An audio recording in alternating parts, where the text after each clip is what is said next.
ongoing thing.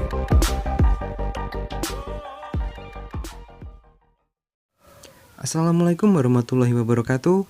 Jumpa lagi di channel Sahabat Medis. Pada video kali ini, kita akan membahas mengenai latihan soal-soal SKB CPNS di bidang kesehatan secara umum, bagian ketiga. Buat teman-teman yang belum nonton part sebelumnya, teman-teman bisa klik linknya pada kolom deskripsi video ini. Dan buat teman-teman yang sedang mencari referensi belajar, teman-teman bisa gabung di CPNS Mastery. Dengan gabung di CPNS Mastery ini, teman-teman akan mendapatkan yang pertama, paket latihan soal, yang kedua, materi pembelajaran, yang ketiga, teman-teman akan mendapatkan kisi-kisi atau FR sesuai dengan ujian SKB tahun lalu. Dan teman-teman juga akan berkesempatan mengikuti tryout dengan sistem CAT.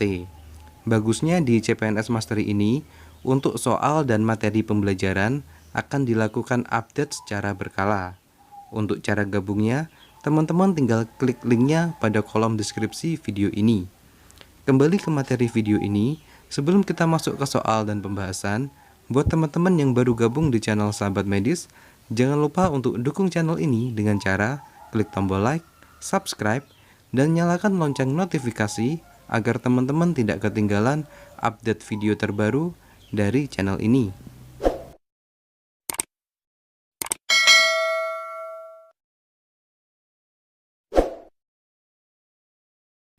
Oke, terima kasih. Dan langsung saja kita masuk ke soal yang pertama.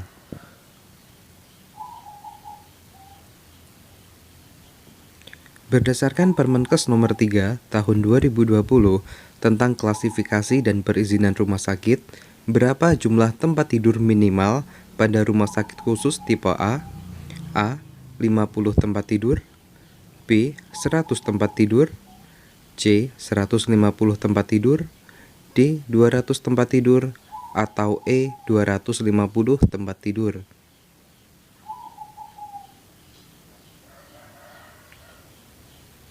Dan jawaban yang paling tepat adalah B. 100 tempat tidur. Di sini yang perlu kita garis bawahi adalah jumlah tempat tidur pada rumah sakit khusus tipe A. Karena pada Permenkes nomor 3 tahun 2020, khususnya pasal 17 dan 18, dijelaskan bahwa klasifikasi rumah sakit terdiri dari rumah sakit umum dan rumah sakit khusus. Untuk rumah sakit umum sendiri, terdiri dari rumah sakit umum kelas A, B, C, dan D. Sedangkan untuk rumah sakit khusus, terdiri dari rumah sakit khusus tipe A, B, dan C. Untuk rumah sakit umum tipe A, minimal terdiri dari 250 tempat tidur. Untuk rumah sakit umum tipe B, minimal terdiri 200 tempat tidur. Untuk rumah sakit umum tipe C, minimal terdiri dari 100 tempat tidur. Dan untuk rumah sakit umum kelas D, minimal terdiri dari 50 tempat tidur. Sedangkan untuk rumah sakit khusus, tipe A, minimal terdiri dari 100 tempat tidur. Untuk rumah sakit khusus tipe B, minimal terdiri dari 75 tempat tidur. Dan untuk rumah sakit khusus tipe C, minimal terdiri dari 25 tempat tidur. Kita lanjut ke soal berikutnya.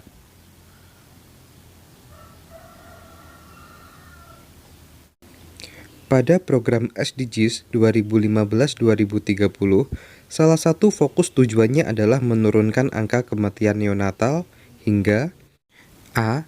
50 per 1000 kelahiran hidup, B. 25 per 1000 kelahiran hidup, C.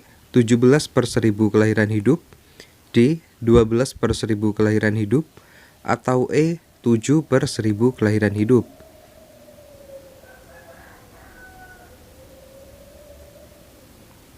Dan jawaban yang paling tepat adalah opsi D. 12 per 1000 kelahiran hidup. Berikut ini adalah tujuan dari Goals 3 SDGs. Yang pertama, mengurangi angka kematian ibu hingga di bawah 70 per 100.000 kelahiran hidup. Kemudian, mengakhiri kematian bayi dan balita yang dapat dicegah dengan menurunkan angka kematian neonatal hingga 12 per 1000 kelahiran hidup dan angka kematian balita 25 per 1000 kelahiran hidup.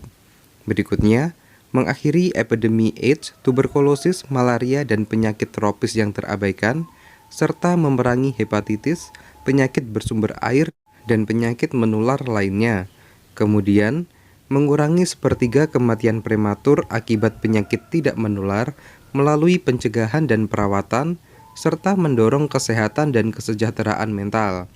Berikutnya, memperkuat pencegahan dan perawatan penyalahgunaan zat, termasuk penyalahgunaan narkotika dan alkohol yang membahayakan.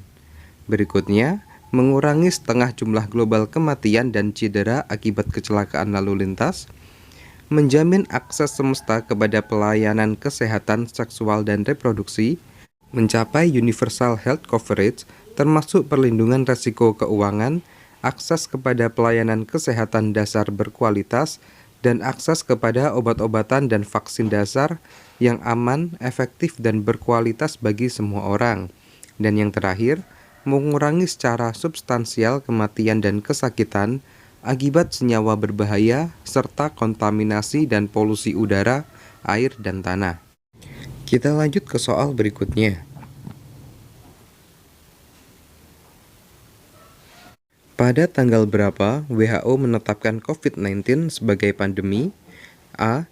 31 Desember 2019, B. 7 Januari 2020, C. 30 Januari 2020, D. 11 Maret 2020, atau E. 21 Maret 2020. Dan jawaban yang paling tepat adalah opsi D. 11 Maret 2020. Pada tanggal 31 Desember 2019, WHO Cina melaporkan kasus pneumonia yang tidak diketahui etiologinya di kota Wuhan.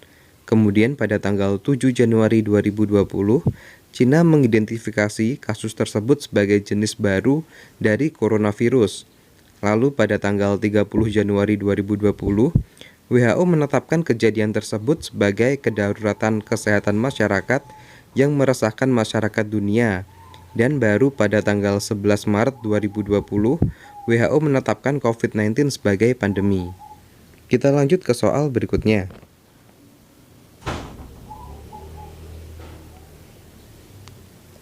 Pembangunan Indonesia dari pinggiran dengan memperkuat daerah-daerah dan desa dalam kerangka negara kedaulatan merupakan salah satu program pemerintah yang tertuang dalam Nawacita poin ke A.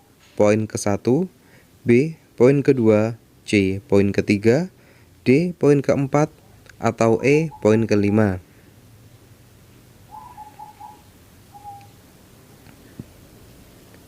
Dan jawaban yang paling tepat adalah opsi C. Poin ke-3. Sekarang kita bahas untuk setiap opsinya.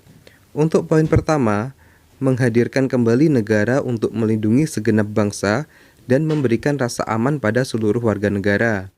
Kemudian untuk poin kedua Nawacita berbunyi, membuat pemerintah tidak absen dengan membangun tata kelola pemerintahan yang bersih, efektif, demokratis, dan terpercaya. Kemudian untuk poin keempat Nawacita, menolak negara lemah dengan melakukan reformasi sistem dan penegakan hukum yang bebas korupsi, bermartabat dan terpercaya. Kemudian untuk poin kelima, meningkatkan kualitas hidup manusia Indonesia. Kita lanjut ke soal nomor 25.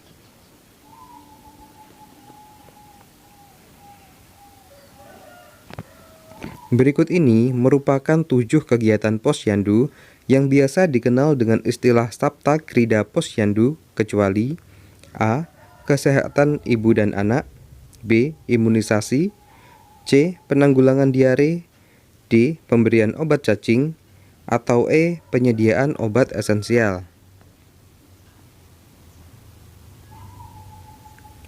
Dan jawaban yang paling tepat adalah D. Pemberian obat cacing.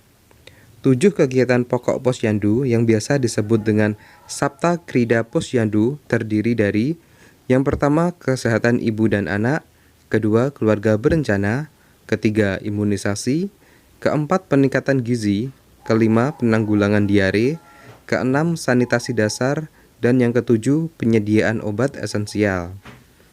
Kita lanjut ke soal berikutnya.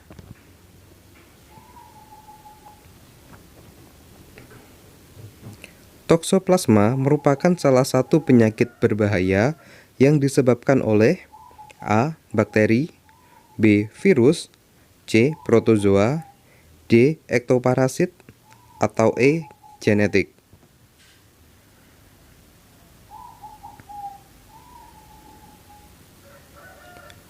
Dan jawaban yang paling tepat adalah C. Protozoa.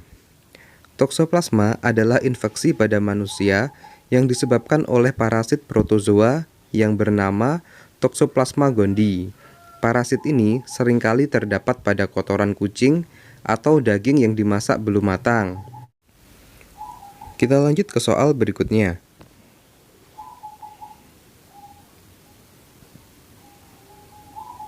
Berikut ini merupakan indikator PIS-PK sesuai dengan Permenkes nomor 39 tahun 2016, kecuali A. Bayi mendapat imunisasi dasar lengkap, B. Pertumbuhan balita dipantau, C. Penderita TB paru berobat sesuai standar, D. Penderita DM menurun dengan penerapan pola makan sehat, atau E. Penderita hipertensi berobat teratur.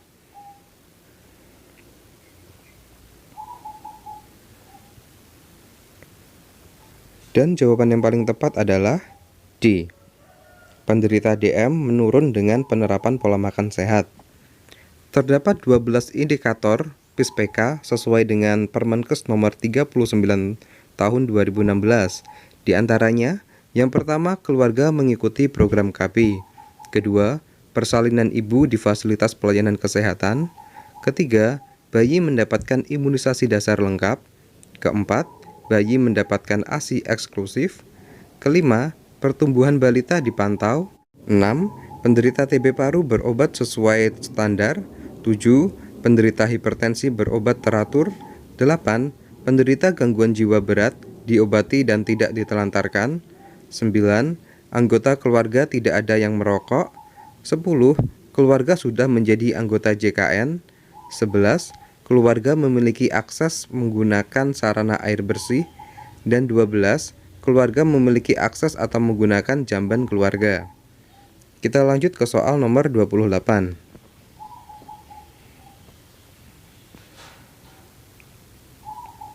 Fasilitas pelayanan kesehatan yang tidak memerlukan surat izin operasional dalam aktivitasnya adalah A. Praktek dokter, B. Klinik Pratama, C. Puskesmas, D. Rumah sakit, atau E. Semua fasilitas kesehatan memerlukan izin operasional.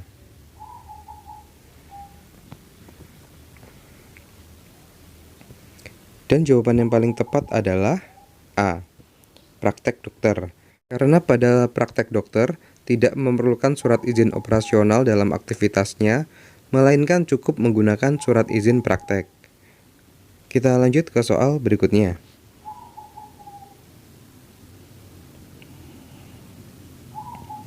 Pemeriksaan untuk deteksi dini kanker payudara yang dilakukan dokter di puskesmas dan fasilitas kesehatan dikenal dengan istilah A. Sadari, B. Sadanis, C. Sampling, D. Sarkoma, atau E. Screening.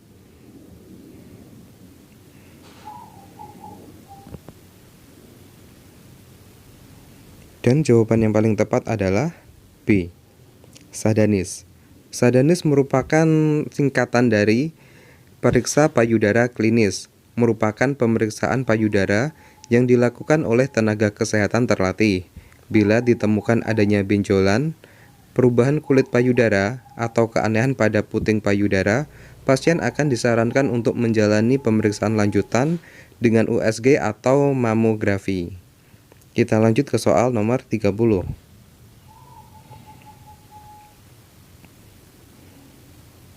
Program Gentas merupakan program untuk mencegah A. Infeksi, B. Penyakit menular, C. Penyakit tidak menular, D. Penyakit degeneratif, atau E. Stunting.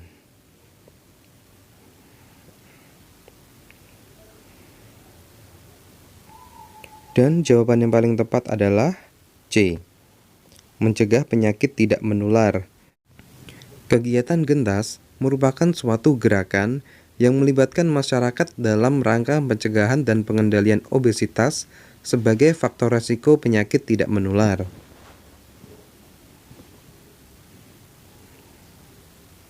Oke, sementara cukup sekian untuk video kali ini.